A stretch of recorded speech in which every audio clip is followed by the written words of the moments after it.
Hello friends, आप सबका स्वागत है आपके अपने चैनल जीके बैंक में। इस वीडियो में हम BGDG 172 का एक चैप्टर है, आपका chapter first, understanding gender related concepts. इसमें कुछ इंपॉर्टेंट टर्म्स यूज़ होती है जिन्हें हम डिस्कस कर लेते हैं। अगर इन टर्म्स का मतलब आप समझ जाओगे तो इन टर्म्स से रिलेटेड कोई भी क्वेश्चन आएगा तो आप उसे ईजिली सॉल्व कर पाओगे। जैसे एक बहुत इंपॉर्टेंट टर्म यूज़ होती है जेंडर स्टीरियोटाइपिंग या फिर लैंगिक रूढ़िवादिता। इसका मतलब क्या होता है?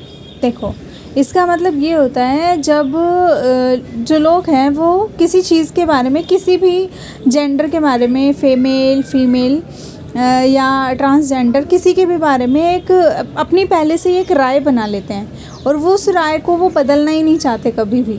जैसे कि कुछ चीज़ों को लेके, कुछ कामों को लेके मान लो कि ये काम सिर्फ महिलाएं करेंगी और पुरुष ये वाले काम करेंगे। इसमें क्या हो जाता है ज़्यादातर कि घर संभालने का काम सिर्फ महिलाओं का है और घर को चलाने का काम, यानी कि पैसे कमाने का काम पुरुषों का है। इस तरीके की चीज़ें जो लैंगिक रूढ़िवादिता कहलाती है। या फिर आप ये एक एग्जांपल आपने सुना होगा कि लड़कियों की तरह रोना।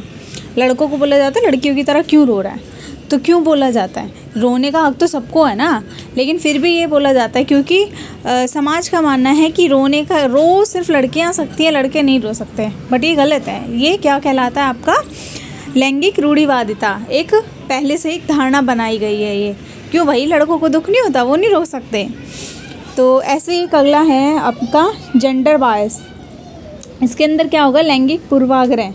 जैसे मान लो एक क्लास है, एक क्लास में लड़कियां भी पढ़ती हैं, लड़के भी पढ़ते हैं। तो क्लास का जो टीचर है उसका झुकाव एक पर्टिकुलर जेंडर की तरफ ज़्यादा है ना। या तो वो लड़कियों को ज़्यादा पसंद करता है या लड़कों को ज़्यादा पसंद करता है। कोई चीज़ है, कोई पनिशमेंट देनी है तो वो सिर्फ लड़कों को दे रहा है, लड़कियों को नहीं दे रहा। या फिर सिर्फ लड़कियों को दे रहा है, लड़कों को नहीं दे रहा। तो ये कहलाता है आपका जेंडर बायस, जिसके अंदर किसी पर्टिकुलर एक जेंडर की तरफ ज़्यादा झुकाव नज़र आता है। फिर दो वर्ड आपके सामने आते हैं, एक जेंडर इक्विटी यानी कि लैंगिक समता और एक जेंडर इक्वालिटी यानी कि लैंगिक समानता।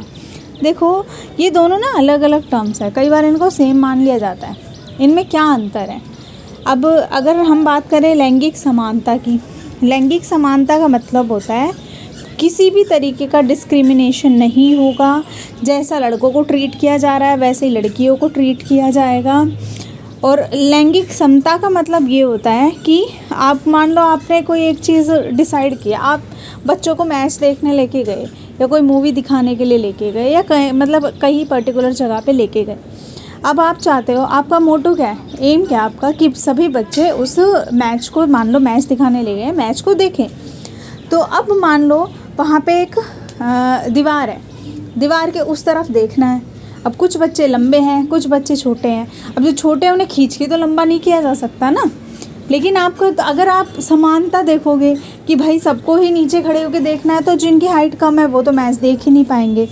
तो हम क्या करेंगे, नीचे देखो एक पिक्चर बनी है कि जो बच्चा है वो लंबा है, वो एज इट इज़ खड़ा हुआ है। दूसरा उससे थोड़ा छोटा है तो उसको एक स्टूल दे दिया। तीसरा उससे थोड़ा और छोटा है, 2 स्टूल दे दिए। मान लो एक और होता, उसे 3 स्टूल दे देते अगर उसकी हाइट और कम होती, क्योंकि हम चाहते हैं सब मैच देखें, चाहे कैसे भी देखें। तो ये लैंगिक समता कहलाती है। जिस चीज़ को हम चेंज नहीं कर सकते उसको हम अपने अकॉर्डिंग थोड़ा सा मॉडिफाई करके, पर वो वाली सुविधा जो हम देना चाहते हैं वो सबको मिल जाए, ये आपकी लैंगिक समता कहलाती है। और यहीं पे अगर समानता की बात होती तो हम किसी को स्टूल नहीं देते, और अगर हम किसी को स्टूल नहीं देते तो जो लंबा बच्चा है वो तो मैच देख लेता, लेकिन बाकी की जो 2 छोटे बच्चे हैं वो मैच देख ही नहीं पाते। तो ये हमारी लैंगिक समानता कहलाएगी। आई होप आपको समझ में आया होगा। वीडियो अच्छी लगी हो तो चैनल को लाइक, शेयर एंड सब्सक्राइब करना बिल्कुल ना भूलें।